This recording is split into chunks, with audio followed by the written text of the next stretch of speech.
Roy Suryo, Rismon, Diva mangkir dipanggil Polda Metro dengan alasan mereka mau ikut 17 Agustusan.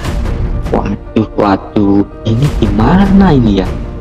Yang awalnya mereka ini selalu semangat berkoar-koar dan bikin gaduh, setelah dipanggil lah kok mangkir dengan alasan mau ikut 17 Agustusan.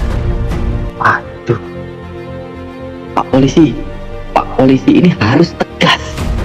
Jika memang lebih dari 2 kali mereka ini mangkir, langsung saja seret ke kantor polisi. Bener nggak? Namun demikian, kami diutus oleh klien kami untuk datang menyerahkan surat kepada Polda Metro Jaya sehubungan dengan panggilan-panggilan tersebut.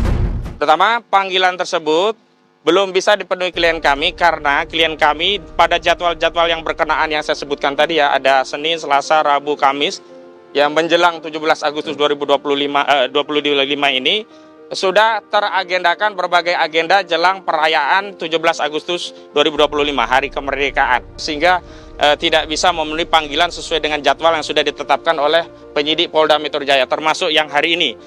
Terlapor, dan semua tentu ada konsekuensi hukumnya. Nah, tapi kalau yang misalnya ketiga, saya mau komentarin lagi soal ketidakhadiran. Ya kembali lagi, Mbak, kalau memang ini tidak hadir, kalau kami berpendapat karena alasannya tidak patut, Polda harus tegas dan bersikap menerbitkan panggilan kedua. Ya, tanpa perlu lagi melihat karena ini harinya juga nggak nyambung antara kemerdekaan dengan pemeriksaan ya. Panggil lagi, periksa lagi, tidak datang, lakukan upaya paksa.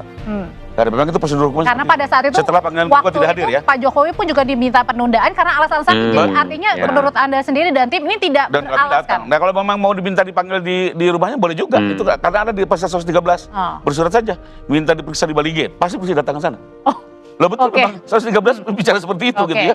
Jadi boleh-boleh saja. Capek dong nanti satu-satu nih. Nggak ada masalah. Nah, saya setuju ya dengan pernyataan Pak Rifai ini tadi, bahwasannya kita tahu mereka ini selama ini kan selalu bikin gaduh, selalu berkoar-koar tanpa mengenal waktu. Mau itu siang, mau malam, jam sibuk, hari libur, mereka selalu bersemangat untuk menyuarakan ijazah palsunya Pak Jokowi. Tetapi dikala mereka sudah mendapatkan surat panggilan dari Polda Metro, lah kok mangkir dengan alasan mau ikut lomba 17 Agustusan. Ini gimana ya?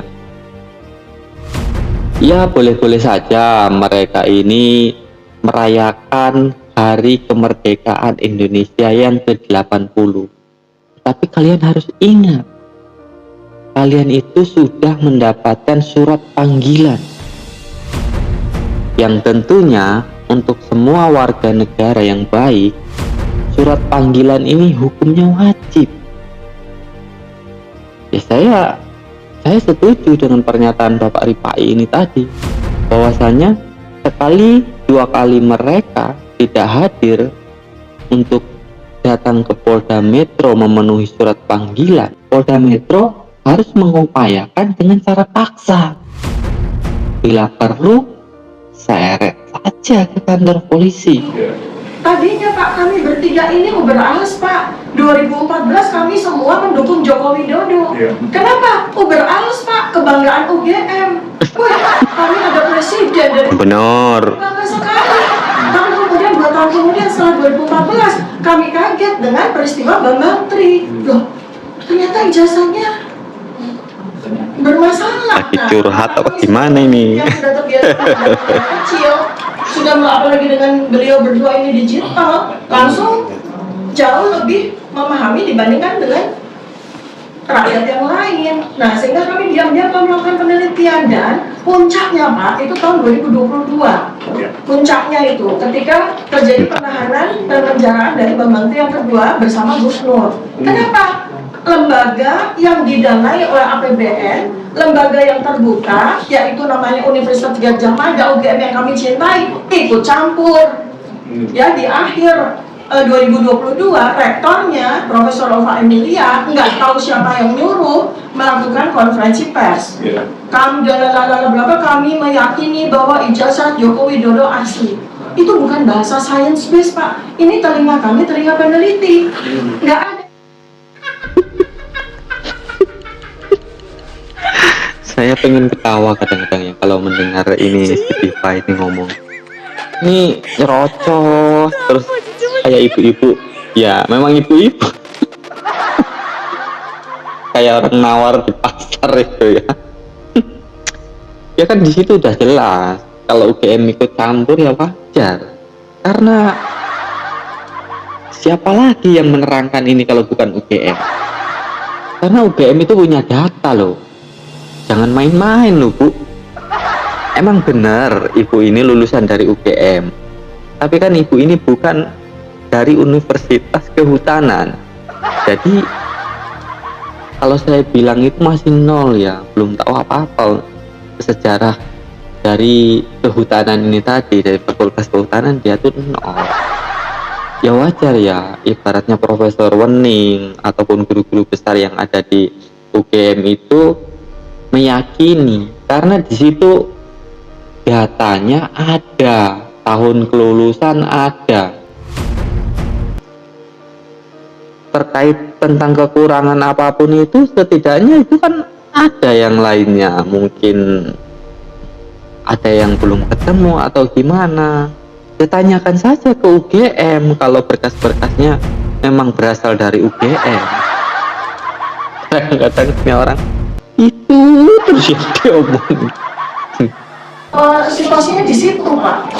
Dia itu berpikir dengan cara yang menurut saya sangat-sangat dangkal ya. Coba bayangin, ini HAM ya, saya bicara HAM. Bang Menteri berhasil ketika DJ Presiden dipenjarakan. Muncul lagi 2022 adalah Gus Nur. Sekarang muncul lagi yang ditersangkakan oleh dia 12 orang. Ini kami nggak main-main. Maaf, Pak. Ditersangkakan. Kalau kalian ini akan rusuh, Pak. Ya, kalau kalian nggak bikin onar duluan, nggak bikin masalah duluan, nggak mungkin dilaporin toh. Balik-balik ya, memang sudah panik ini orang ini. Kemarin sudah dipanggil mangkir, sekarang ngadu ke Komnas HAM meminta perlindungan. Bercerita seolah-olah dia tuh dikriminalisasi. Ini akan rusuh, Pak. Serius. Kami 12 orang ini bukan orang biasa, Pak. Wah, bukan orang Kami biasa. punya bukan punya banyak masa apa-apa, rusuh, Pak. Ini saja sekarang senator dari Amerika sudah memberikan nota kepada kami. Oh, serius ini? Dulu tahun 98 ada seorang aktivis yang juga dilakukan kriminalisasi tahun 98. Mundur selama tahun, Pak. Ya, jadi ijazah ini sudah selesai. Nah, ijazah sudah palsu selesai. Joko Widodo secara scientific base sudah selesai. Nanti Bapak akan bisa melihat dari dari kedua teman kami. Nanti Pak mau di penjara, mau di luar penjara, next yang akan kami bongkar ijazahnya Gibran Raka Buming Raka. Dengarkan tuh baik-baik. Sudah ada bahan-bahannya dan nanti akan beruntun. Kami tidak peduli, ya kami tidak peduli. Memang penjara bikin kami takut tidak? Benar. Tidak ada yang bisa memenjarakan pikiran, tidak ada yang bisa memenjarakan hati, tidak ada yang bisa memenjarakan jiwa. Kemarin nangis-nangis. Masa kami kalah? Katanya tadi dikriminalisasi. Bang Menteri di penjara 6 tahun tidak jerah. Dia lanjutkan lagi di penjara tidak apa-apa. Memangnya kami terus berhenti gitu? Enggak.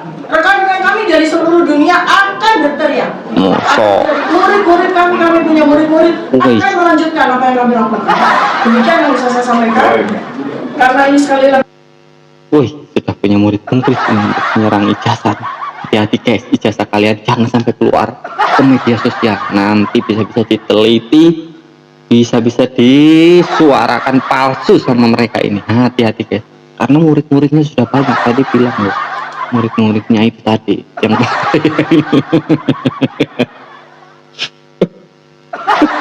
katanya nggak takut di penjara, tapi kok sekarang ke Komnas HAM tadi bilang nggak takut di penjara, tapi kok datang ke Komnas HAM laporin bahwa saya ini dikriminalisasi. Ini sudah terencana loh. Ibu itu sudah secara tidak sengaja mengakui kejahatan ibu, mau mengusut ijazahnya Mas Gibran. Ijazah ini aja belum selesai ya, belum masuk penjara dia sudah mau musik lagi ijazah orang lain. Bayangkan, mungkin dia ini keceplosan ya guys, atau tidak sadar lah kalau apa yang dia lakukan ini salah. Coba sih kalian yang deket rumahnya Ibu Diva ini, atau jadi tetangganya Ibu Diva ini, atau semajelis lah, mungkin kadang dia ke masjid, atau waktu kalian berobat ya katanya dia dokter, coba kalian beri nasihat lah sekali-kali secara tidak langsung gitu, coba kasih nasihat. Kayaknya orang ini kok dokter tapi kok otaknya, pikirannya itu nggak jelas ya. Aduh, sayang sekali ya, Ibu Diva ini orang intelek tapi pikirannya dangkal ya. Kalau di kampung saya itu udah sama kayak orang yang sering jalan-jalan itu, ngomong terus, tapi yang diomongin itu nggak jelas arahnya kemana gitu. Dia secara tidak sengaja membuka aibnya sendiri begitu. Itulah orang-orang yang sering berjalan-jalan kasar-kasar gitu. Orang yang kurang kilo, kurang seon. Kita stop dulu videonya karena ini sudah siang. Oke, wassalamualaikum warahmatullahi wabarakatuh.